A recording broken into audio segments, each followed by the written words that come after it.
Hello everyone, welcome to the channel. तो आज की वीडियो में हम देखेंगे फंक्शन या मेथड ओवरलोडिंग एंड फंक्शन या मेथड ओवरराइडिंग। तो ये बहुत ही इंपॉर्टेंट टॉपिक है जावा में। तो हम कैसे इसको स्टडी करेंगे, सबसे पहले इसकी डेफिनेशन, देन कुछ पॉइंट्स हैं एंड देन प्रोग्राम। तो स्टार्ट करते हैं। तो डेफिनेशन क्या है? Definition you can see on the screen. The method overloading allows the method to have same name which differs on the basis of arguments or argument types. That means आपकी एक class है, class में एक method है। For example, मैं example की help से बताती हूँ। ज्योमेट्री आपके पास एक क्लास है, क्लास के अंदर एक मेथड है area. What they are saying, you can have many methods of same name. तो एरिया के नाम से आपके पास बहुत सारे मेथड हैं। You can have this facility is given in Java, but they should be differ in argument or argument types. तो इसमें अगर सपोज एरिया ऑफ सर्कल है, तो सर्कल के लिए हमें क्या चाहिए होता है? रेडियस। अगर एरिया कैलकुलेट करना है सर्कल का तो हमें रेडियस चाहिए। सपोज एरिया ऑफ स्क्वायर चाहिए तो हमारे पास हमें साइड्स चाहिए। सॉरी, एरिया ऑफ रेक्टेंगल चाहिए तो हमें लेंथ एंड ब्रेथ चाहिए। तो ये इसके आर्ग्यूमेंट टाइप्स ये हो गए। सपोज एरिया ऑफ ट्राइंगल चाहिए तो हमें 3 साइड्स चाहिए। तो int A, int B and int C. तो ये एरिया जो है, ये फंक्शन नेम सेम है एक ही क्लास में, but they should be differ on the basis of arguments या आर्ग्यूमेंट टाइप्स। तो इधर एक ही आर्ग्यूमेंट पास हो रहा है, सेकेंड वाले फंक्शन में 2 आर्ग्यूमेंट्स पास हो रहे हैं, और थर्ड वाले फंक्शन में 3 arguments. That means they are differ on the basis of argument types or number of arguments. But you can have same name. So इस process को क्या कहते हैं हम? Function overloading. Second line जो है वो यही है, parametric types must be different. That means see here, types all are int, but the number of arguments are different. This process is said to be function overloading, also known as early binding or static binding. इसको और क्या कहा जाता है? Early binding और static binding भी कहा जाता है। तो एग्जाम में कभी ये आए कि what is early binding and what is static binding, तो that means they are asking for function या मेथड ओवरलोडिंग। एंड तो जावा में इस प्रोसेस को क्या बोलते हैं? पॉलीमॉर्फिज्म। ये क्लास का बहुत ही इम्पोर्टेंट, जावा क्लास का बहुत ही इम्पोर्टेंट ये एक टॉपिक है, पॉलीमॉर्फिज्म ही बोलते हैं इसको, function overloading. That means you can have multiple functions with same name. तो इसके कुछ पॉइंट्स हैं। तो सबसे पहला पॉइंट है, we can overload static methods. Static methods क्या होते हैं? जिनको हम विदाउट ऑब्जेक्ट्स कॉल करा सकते हैं, like public static void main, that is your static method. We can overload कर सकते हैं हम उसको, लेकिन द आर्ग्यूमेंट्स और input parameters have to be different. Same they are saying कि इनपुट पैरामीटर्स जो आर्ग्यूमेंट्स हैं they should be different. Next point है, we can not overload 2 methods if they differ by static keyword. अगर suppose you have area and इधर int are है, again you have static area, and here also in suppose a है. So these 2 methods we cannot overload. Why? Because these 2 are differ only with the static keyword. तो केवल अगर static keyword में difference है तो we cannot overload these 2 methods. तो ये wrong है। Last point है, like other static methods, the main method can also be overloaded. We all know that we have main method in every class, that public static void main. So you can overload main method also.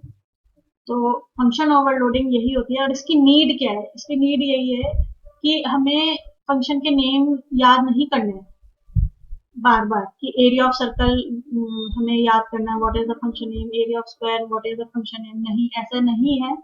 हमें केवल ये याद रखना है, area calculate करना है किसी भी ज्योमेट्रिकल डायग्राम का, तो हमें क्या करना है? याद रखना है एरिया हमारे पास फंक्शन नेम है, और उसकी जो आर्ग्यूमेंट लिस्ट है अकॉर्डिंग टू दैट वो सबसे नियरेस्ट, सबसे मैचेबल हमें फंक्शन को कैलकुलेट करके हमें रिजल्ट प्रोवाइड करते हैं. So this is function overloading. That means you can have one function name and you can have n number of functions, but they should be differ on the basis of arguments or argument types. तो इसका एक example देख लेते हैं.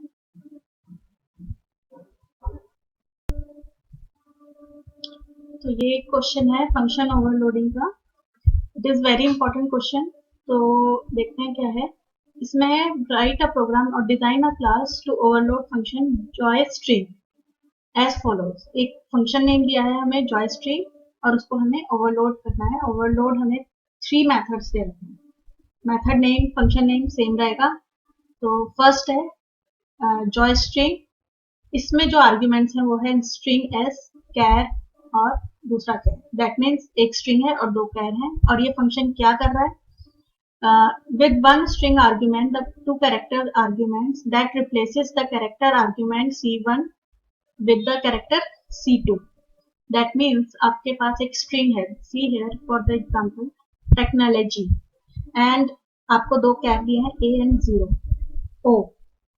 और output क्या होना चाहिए? आपको A को रिप्लेस करना है O से और आउटपुट क्या होना चाहिए? टेक्नोलॉजी. तो ये एक एग्जांपल दिया है. आपको एक स्ट्रिंग आपको ये वाला फंक्शन डिजाइन करना है. दूसरा फंक्शन उसका नाम भी जॉय स्ट्रिंग है. इसमें क्या है? एक स्ट्रिंग आर्ग्यूमेंट पास हो रहा है और आपको क्या फाइंड करना है? First position of space and the last position of the space. तो सपोज फॉर एग्जांपल आपको एक स्पेस दिया है, स्ट्रिंग दिया है cloud computing means internet based computing. So you have to find the first space position. तो first space कहाँ है? ये दिस इज फर्स्ट स्पेस. तो इसका first index this and the last one last index this. तो ये आपको find करना है. थर्ड है जॉय स्ट्रिंग बनाना है. 2 स्ट्रिंग आपको एज आर्ग्यूमेंट पास करानी है और उन दोनों को कॉन्कैटिनेट करना है, मतलब उनको ज्वाइन करना है. तो इसको एक प्रोग्राम है. तो प्रोग्राम की हेल्प से देख लेते हैं. सी है. तो ये फंक्शन ओवरलोड ये क्लास है. इसमें एक मेथड है पब्लिक वॉइड जॉय स्ट्रिंग और ये स्ट्रिंग आर्ग्यूमेंट और कैरेक्टर 2 कैरेक्टर आर्ग्यूमेंट्स इनपुट ले रहा है और क्या करा रहा है?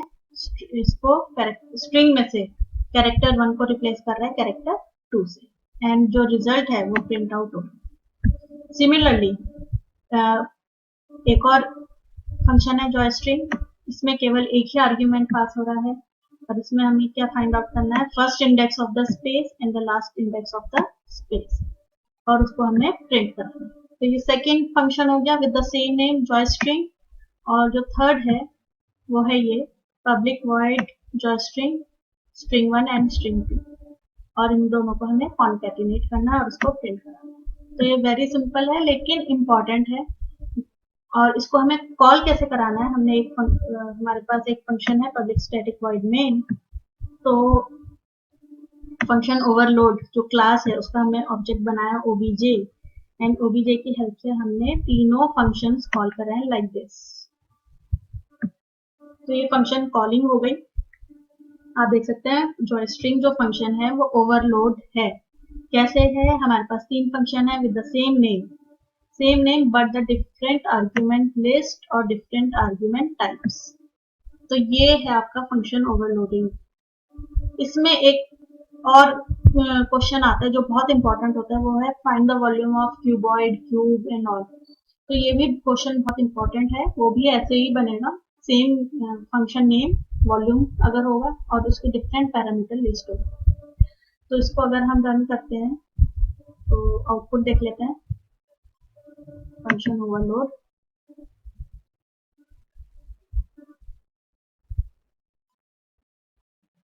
सी है वो रिप्लेस हो गया ए से ओ रिप्लेस हो गया and first index of space and the last index of space and this Commonwealth combined with the games string.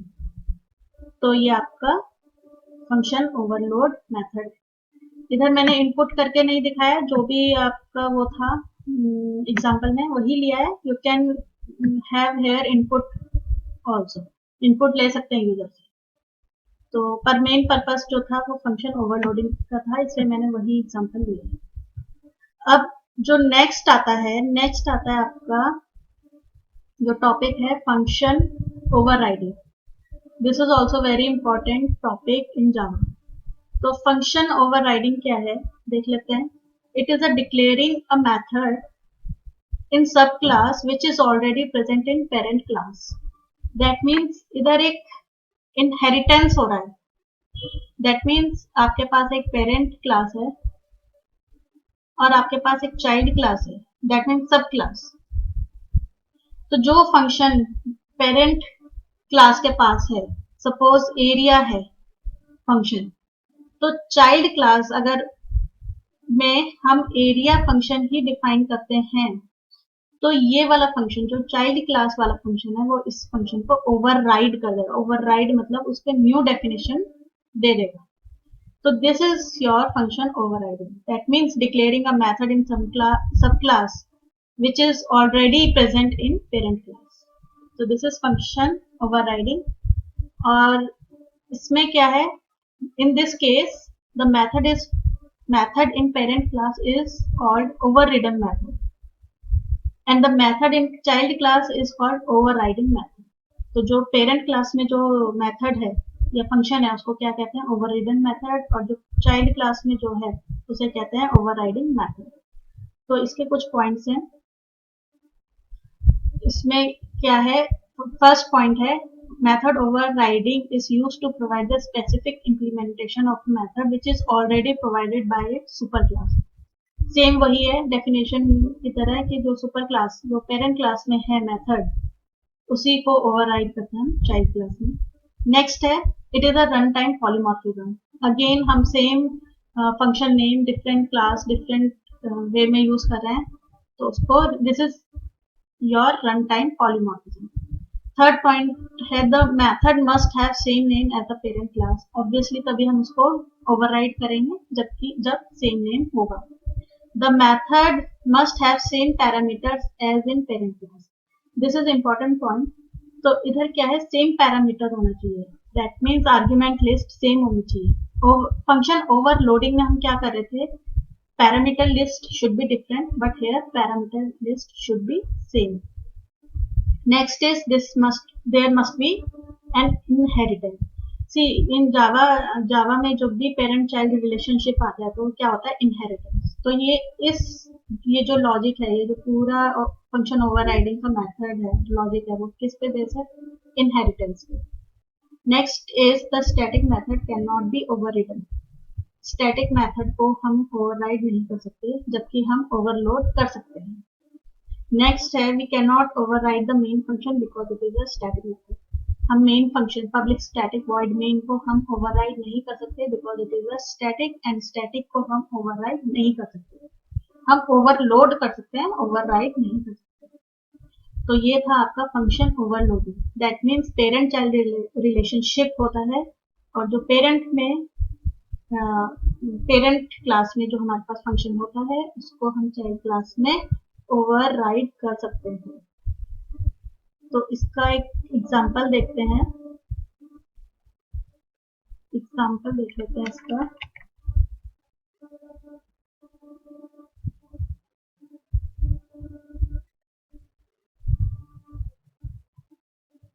सी है इधर मैंने एक प्रोग्राम बनाया है फंक्शन ओवरराइडिंग का। इसमें एक क्लास है, क्लास कार, जो एक्सटेंड कर रही है व्हीकल को। एक्सटेंड जो है ये वाला कीवर्ड हम तब यूज करते हैं जब हमें इनहेरिटेंस करना होता है। इनहेरिटेंस मतलब parent child relationship.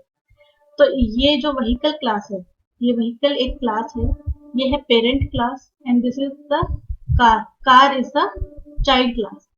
Child class ने एक्सटेंड कर दिया व्हीकल को, मतलब व्हीकल वाली जो पेरेंट क्लास है उसको अपने में एक्सटेंड कर। और इसके अंदर क्लास कार के अंदर एक फंक्शन है व्हील्स। तो इधर लिखा है system dot out dot println car has 4 wheels. तो एक फंक्शन हो गया। इस फंक्शन को हमने इधर कॉल करा है पब्लिक स्टैटिक वॉइड मेन में। हमने कार के फंक्शन को व्हील्स को ऑब्जेक्ट बना के उसको कॉल करा। तो ये तो एक हो गया हमारे पास चाइल्ड क्लास। अब आता है जो व्हीकल क्लास एक्सटेंड करी थी हमने, उसमें क्या है। व्हीकल क्लास में ये यहाँ से स्टार्ट हो रहा है। व्हीकल क्लास में हमारे पास दो फंक्शन है। Function you can have any number of function, but हमारे पास व्हील्स भी है। यही व्हील्स फंक्शन हमारे पास कार क्लास में भी है। तो इसमें क्या रिटर्न है, व्हीकल हैज व्हील्स एंड एक मूव फंक्शन है, व्हीकल इज मूविंग। तो जब हमने कार क्लास में, चाइल्ड क्लास में पेरेंट क्लास को इनहेरिट करा, तो हमने उसी फंक्शन को, व्हील्स फंक्शन को हमने ओवरराइड कर दिया, क्योंकि व्हीकल क्लास में भी वही फंक्शन नेम है, कार क्लास में भी वही फंक्शन नेम है। तो अगर हम इसको रन करेंगे, कॉल करेंगे व्हील्स को, तो ये व्हीकल वाला जो व्हील फंक्शन था उसको ओवरराइड कर देगा और जो आउटपुट देगा वो केवल यही देगा, कार हैज 4 व्हील्स। वो इसको नहीं प्रिंट करेगा, व्हीकल हैज व्हील्स, वो इसको नहीं प्रिंट करेगा, वो जबकि इसी को प्रिंट करेगा, कार हैज 4 व्हील्स, क्योंकि ओवरराइड हो गया व्हील्स फंक्शन जब कार में आया। तो इसको रन करके देख लेते हैं। It is very simple, inheritance है ये सीखते हुए। तो इसको रन कर लेते हैं। सी है कार हैज 4 व्हील्स। उसने व्हीकल वाला व्हील्स फंक्शन को कॉल नहीं करा, केवल कार क्लास का जो व्हील फंक्शन था उसको कॉल करा और उसी को ही प्रिंट कर दिया। तो ये था आपका फंक्शन ओवरराइडिंग। तो ये दोनों जो टॉपिक हैं, function overloading and function overriding, these are the important ones. तो इनके एग्जाम्पल आपको आने चाहिए। So thank you for watching the video.